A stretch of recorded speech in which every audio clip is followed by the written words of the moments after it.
দক্ষিণ দিনাজপুরের গঙ্গারামপুর বিধানসভার অন্তর্গত কাদমা বুথে ভারতীয় জনতা পার্টির কর্মী রমেশ হালদারের বাড়িতে তৃণমূল আশ্রিত দুষ্কৃতীরা রাতের অন্ধকারে আক্রমণ চালায় বলে অভিযোগ।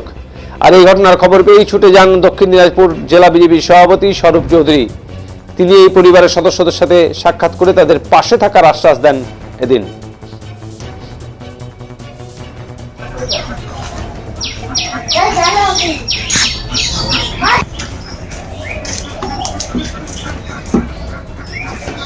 देखने को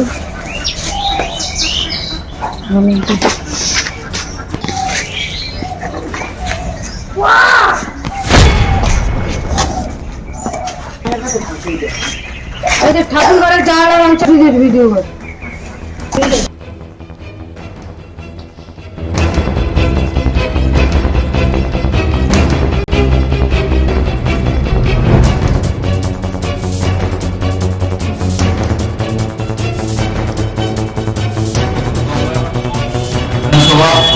এবং তপন ব্লকের অন্তর্গত কাদমা গ্রামে আমাদের ভারতীয় জনতা পার্টির বুথ সভাপতি রমেশ হালদার তার ছেলের সঙ্গে সেই গ্রামেরই একজনের সঙ্গে একটা বিবাদ হয় এবং পরবর্তীতে সেটাকে রাজনৈতিক রং লাগিয়ে রমেশ হালদার যিনি বাড়িতে অনুপস্থিত ছিলেন তার বাড়িতে তার পুত্রবধূ এবং ছোট বাচ্চা ছিল।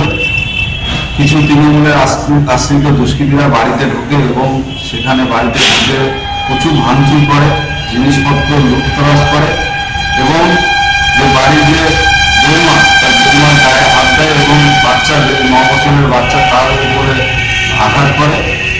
আর লোকাল থানাকে জানানোর পর তখন থানা থেকে সেইভাবে কোনো স্টেপ নেয়নি।